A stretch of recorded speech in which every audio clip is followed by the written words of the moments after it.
Ito nga pala yung araw na aalis nga pala kami niyan. 4:00 pa nga lang ng madaling araw, ginising ko na yung mga bata. Yan nga pala si Franz, nanonood siya. Hindi ko na nga naligpit yung mga kalat namin diyan, yung mga damit na dapat tiniklop ko, ay hindi ko na nga muna tiniklop dahil nga aalis nga kami at pupunta nga kami ng RITM para nga mapaturukan siya dahil kinagat nga siya ng pusa sa paa. Ayan yung kagat sa kanya, oh.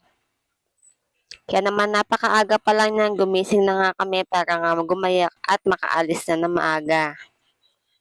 Ito nga pala yung referral slip na binigay sa amin sa center.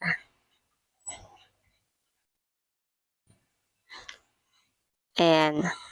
At ayan, nakabihis na nga kami at paalis na nga. Wala pa nga masakyan dito sa amin.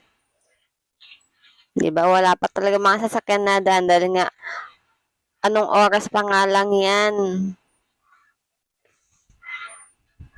Ayan, sabi ko nga sa inyo, 4:30 ay umalis na nga kami. At mga bandang 6:00 nga ay dito na nga kami niyan, nag-iintay at nag-i-start na nga na magsalita yung pinaka-nurse at ipaliwanag nga kung ano yung gagawin namin dito.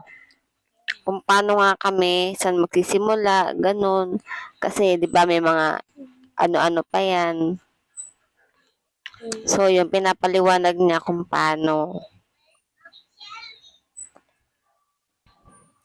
At ayan, natapos na nga turok at pauwi na nga kami niyan.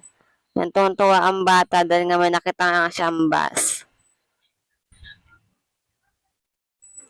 At ayan, sumakay na nga kami dito sa may bus, pauwi nga sa amin.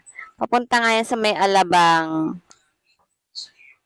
Nag-aantay na nga lang ng mga iba pang sasakay at aalis na nga ang bus.